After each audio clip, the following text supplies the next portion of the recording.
Friends, मैं आज आपको बताने जा रही हूँ ग्राम पॉजिटिव कोकाई को हम डिफरेंशिएट कैसे करते हैं। एक्चुअली क्या हो जाता है, हमें पूरा माइक्रोबायोलॉजी आ जाता है पर हम टेस्ट भूल जाते हैं कि हम कैसे डिफरेंशिएट करें। और क्या होता है, एमसीक्यू में यही क्वेश्चन पूछते हैं, कौन कोआगुलिस पॉजिटिव है, कौन नोवोबायोसिन सेंसिटिव है, कौन कोआगुलिस पॉजिटिव है, निगेटिव है। इसलिए ध्यान से सुनो, बहुत ही ईजी चैप्टर है। तो चलिए स्टार्ट करते हैं gram positive cocci. Catalyst test के बेसिस पर हम इसको कैटालिस्ट पॉजिटिव एंड निगेटिव में डिफरेंशिएट कर लेते हैं। याद रखो कि कैटालिस्ट पॉजिटिव है स्टेफिलोकोकाई और निगेटिव है स्ट्रेप्टोकोकाई। अब स्टेफिलोकोकाई की जो 3 स्पेसीज होती है मेनली, तो याद रखो staph aureus, staph epidermidis and staph saprophyticus. उन तीनों को डिफरेंशिएट करते हैं कोआगुलिस टेस्ट के बेसिस पर। कोआगुलिस पॉजिटिव होता है स्टेफ ऑरियस एंड निगेटिव होता है, उन्हें हम कहते हैं CONS, that is a coagulase negative staph aureus.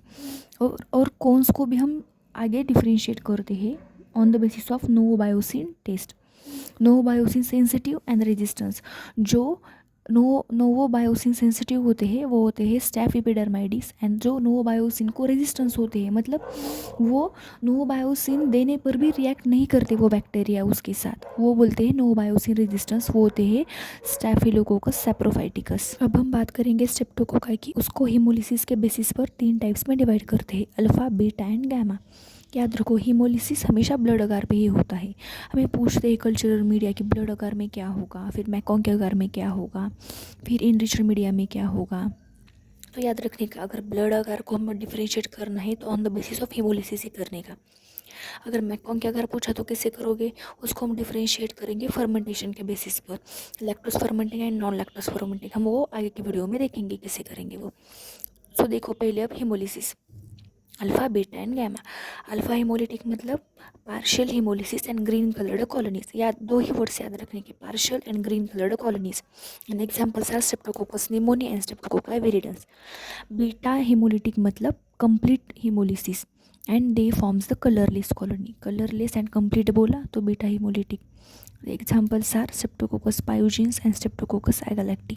And third one is the gamma hemolytic colonies, means there is no hemolysis and उसका एग्जाम्पल होता है ओनली एंटेरोकोकाई।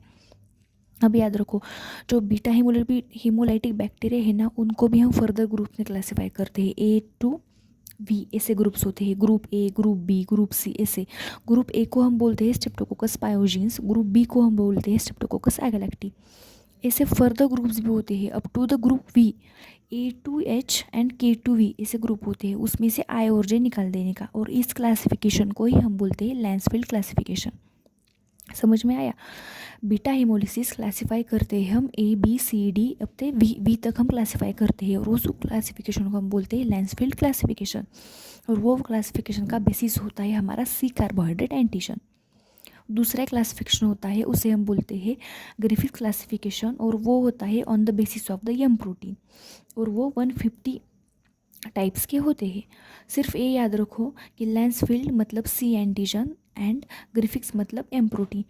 क्योंकि याद रखो लास्ट टाइम हमारे यूनिवर्सिटी एग्जाम में पूछा था कि लैंसफील्ड क्लासिफिकेशन का बेसिस क्या होता है, C एंटीजन है, एम प्रोटीन है। बहुत सारे स्टूडेंट कंफ्यूज हो गए थे कि C होगा या एम होगा, क्योंकि जनरली हम ये लर्न नहीं करते, हम रीड करके छोड़ देते। इसलिए याद रखो, लैंसफील्ड का C होता है, L का C एंड G का M होता है, LCGM ऐसे याद रखो।